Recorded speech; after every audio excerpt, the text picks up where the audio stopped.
আজকে আমাদের পুরুলিয়াতে দ্বিতীয় দিন না বলে প্রথম দিন বলাটাই ভালো, কারণ আগের দিন ওই দুপুরবেলাতে বেরিয়ে খুব একটা বেশিও ঘুরতে পারিনি, ওই ডিয়ার পার্ক দেখে চলে এসেছিলাম। তো আজকে যাচ্ছি অযোধ্যা পাহাড় ট্যুরে। আজকেই বলতে গেলে আসল ঘোরাটা শুরু আর কি। তো সকালবেলা চলে এসেছি ওপরে ব্রেকফাস্ট কমপ্লিট করতে। ব্রেকফাস্ট করে আমাদের গাড়ি দাঁড়িয়ে আছে, আমরা বেরিয়ে যাব। আমাদের হোটেল থেকে অনেকটাই রাস্তা এখান থেকে, মোটামুটি ওই 20-30 কিলোমিটার মতো। তাই সকাল থেকেই ভারী কিছু ব্রেকফাস্ট করে আমরা বেরিয়েছি, কারণ লাঞ্চ কখন হবে কোথায় হবে কিছুই জানি না। তো সকালবেলা গরম গরম দুধ চা খেয়েছি। আচ্ছা, আমি জানি এটা শরীরের পক্ষে খুবই আনহেলদি, কিন্তু কিছু করার নেই। এখানকার চায়ের টেস্টটা এতই সুন্দর না, আমি একদিনও মিস করতে পারি না। প্রত্যেক দিন সকালবেলা বেরোনোর আগে ওই দুধ চা খেয়েই বেরিয়েছি। আর শুধু এখানকার না, জানো তো, আমি এর আগে যে স্ট্রিট সাইড থেকে খেয়েছিলাম চাটা, সেটারও কিন্তু টেস্টটা খুব ভালো ছিল। আর এই যে মূর্তিমান, যেখানেই ক্যামেরা দেখে সেখানে এরকমভাবে দাঁড়িয়ে পড়ে। হাই, আমি বলি আমার চ্যানেল মৌলি সোশ্যাল, তোমাদের সকলকে আরও একবার ওয়েলকাম। আজকে হচ্ছে পুরুলিয়াতে ডে 2। আজকে যাবো অযোধ্যা পাহাড় ট্যুরে, মুখোশ গ্রামটাতেও যাবো। তো তোমরা স্কিপ না করে পুরো ভিডিওটা দেখতে থাকো। ভালো লাগলে অবশ্যই লাইক এবং শেয়ার করতে ভুলো না। আমাদের গাড়ি চলে এসেছে, বাইরে ওয়েট করছে, চলে।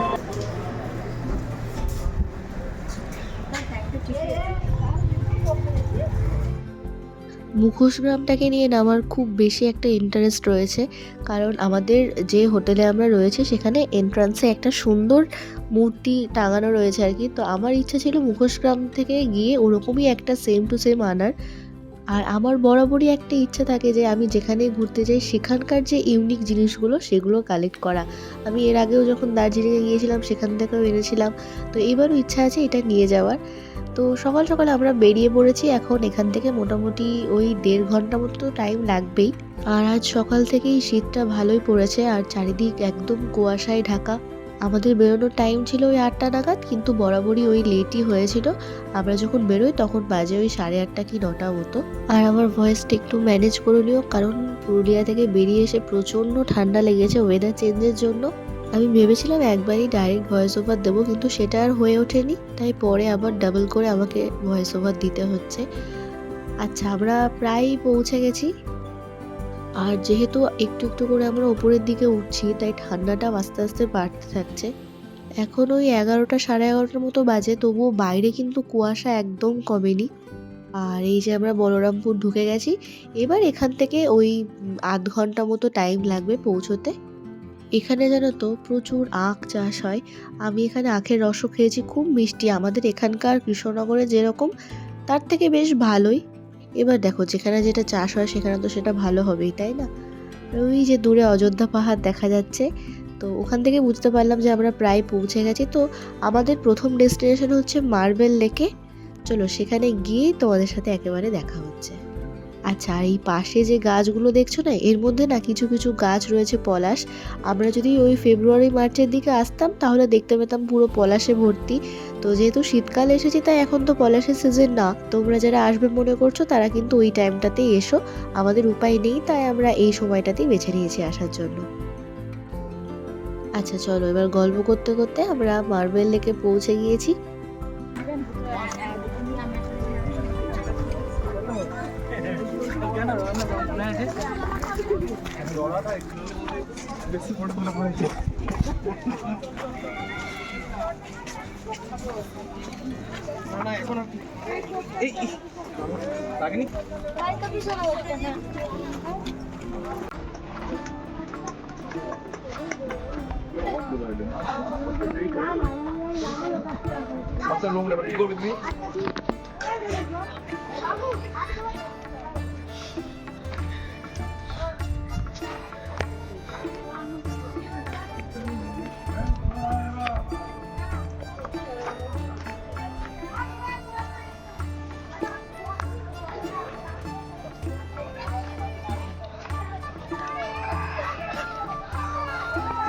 দারুণ জায়গা, মানে আমরা যেখানে ছিলাম সেখানকার থেকে মানে পুরোপুরি আলাদা। এত সুন্দর একটা ভিউ। এটা হচ্ছে মার্বেল লেক। দাঁড়াও, তোমাদেরকে ব্যাক ক্যামেরায় পুরো ভিউটা দেখাই।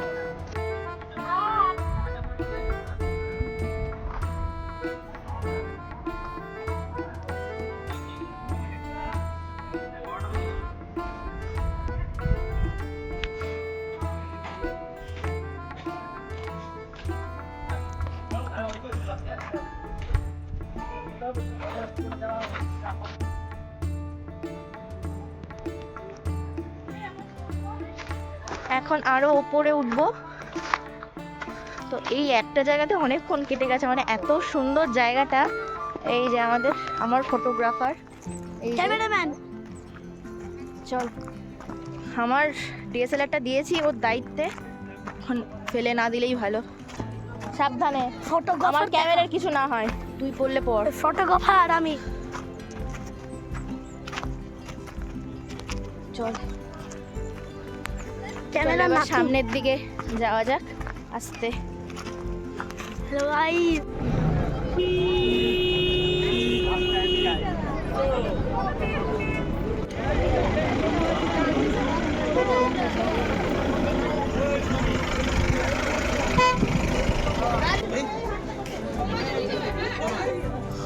এখানে আমার এইটা পাওয়া যাচ্ছে।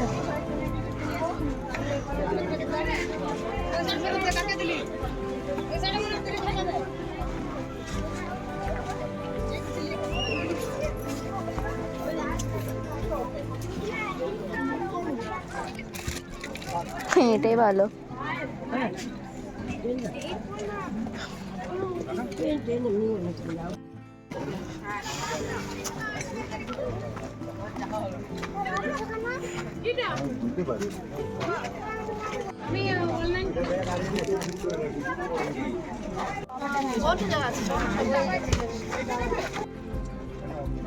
এই প্রিন্টের আর কি আছে দেখি, ওই দেখি পিঙ্কটা, দেখি পিঙ্কটা, ওইটা হ্যাঁ দেখি। এইটা কি? না না সেম সাইজ। এইটা কি? ওটা ম্যাগনেট, ফ্রিজ ম্যাগনেট। মাটির শঙ্খ, লরি।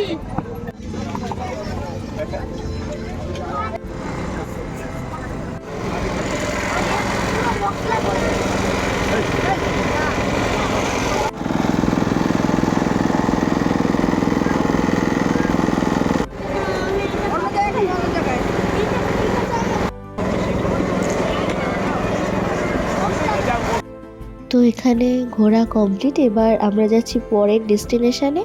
এখান থেকে আরও ওই আধ ঘন্টা মতো দূরে।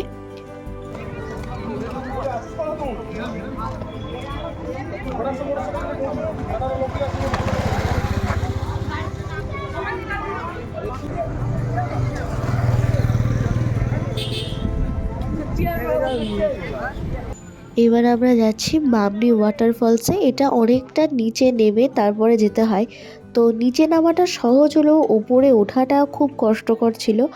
আর এই জায়গাটা কিন্তু খুব মানে ডেঞ্জারাস, কোনো রেলিং নেই, কিচ্ছু নেই। অবশেষে এতটা আসার পরে ঝর্ণার জলের শব্দ পেয়েছি।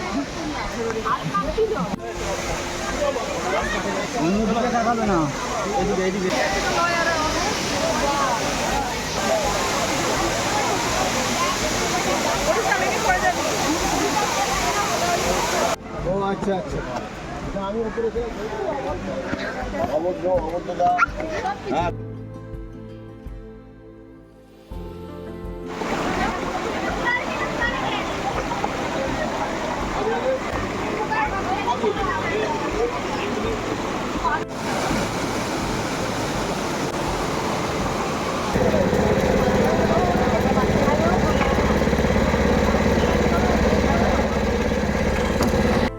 এতগুলো সিঁড়ি ভেঙে উপরে উঠে এতটা ক্লান্ত হয়ে গিয়েছিলাম যে শেষ অবধি এখানে আখের রস খেলাম। আর ওই যে বললাম, এখানকার আখের রসের টেস্ট কিন্তু খুব ভালো। এখানকার ওই দুটো জিনিসই আমার ভালো লেগেছে, একটা হচ্ছে দুধ চা আর একটা হচ্ছে আখের রস, এই দুটো জিনিস। আর এই যে এখানে এসেছি, এটাও হচ্ছে আরেকটা ড্যাম, এটার নামটা আমার ঠিক এখন মনে পড়ছে না, তবে এই জায়গাটাও কিন্তু বেশ সুন্দর, শান্ত, স্নিগ্ধ।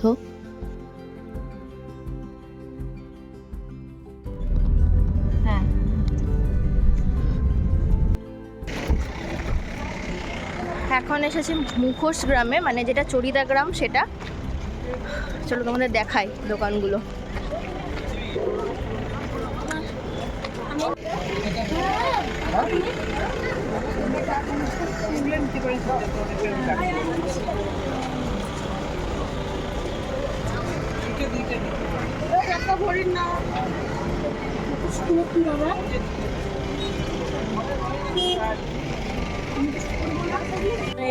এইটা নিলাম।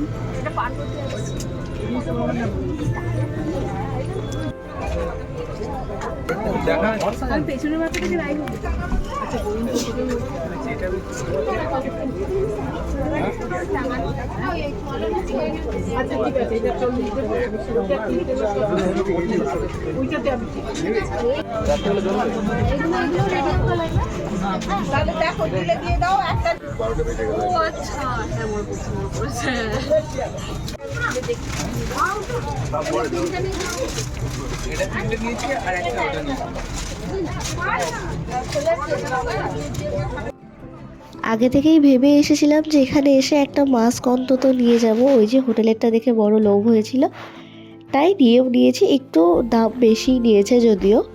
তো আমি বলেছিলাম ওদেরকে যে ভালোভাবে প্যাক করে দিতে, কারণ অনেকটা দূর যেহেতু আসবে। ওরা ভালো করেই প্যাক করে দিয়েছিল। তবুও বাড়িতে এসে দেখি ওই একটু ট্রেনের ধাক্কাধাক্কিতে মাথার একদিকটা, মানে যে থার্মোকলের কাজগুলো করা থাকে সেখানে একদিকটা একটু ভাঁজ হয়ে গেছে, যদিও মেজর কিছু ক্ষতি হয়নি। আচ্ছা, গল্প করতে করতে আরও একটা ডেস্টিনেশনে পৌঁছে গেছি, এটা হচ্ছে লোয়ার ড্যাম। আর এখানকার সব থেকে সুন্দর যে জিনিসটা দেখার সেটা হচ্ছে এই সানসেটটা। যে জায়গাতে আমাদের গাড়িটা দাঁড়িয়েছিল সেখান থেকে ভিউটা কিন্তু খুবই সুন্দর। আর এখানকার থেকে আমি ফুচকা ট্রাই করেছিলাম। তো এরা পুরো একদম গ্রাম্য স্টাইলে যেভাবে দেয়, আমি জিজ্ঞেস করেছিলাম যে এই পাতাটা ওরা কোথা থেকে পায়। তো বললো যে আমরা এই এখানে যে গাছগুলো আছে সেখান থেকেই পেয়ে দিলাম। যাই হোক, ফুচকাগুলোর টেস্ট কিন্তু খুব একটাও খারাপ ছিল না। আমাকে একবার দেখি।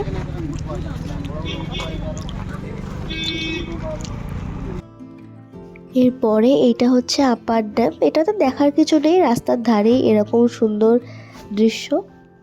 আজকের মতো আমাদের প্রত্যেকটা স্পট দেখা কমপ্লিট। আবার কালকে বেরোবো অন্য একটা দিকে। আচ্ছা চলো এবার রুমে যাওয়া যাক। রুমে এসে মা ব্যাগ থেকে একটা এরকম প্যাকেট বের করলো, যার মধ্যে অনেকগুলো মানে স্টোন ছিল, এক একটা এক এক রকমের। তো মার আমার দুজনেরই খুব ইচ্ছা হয় যে কোথাও গেলে সেখান থেকে স্টোন কালেক্ট করা।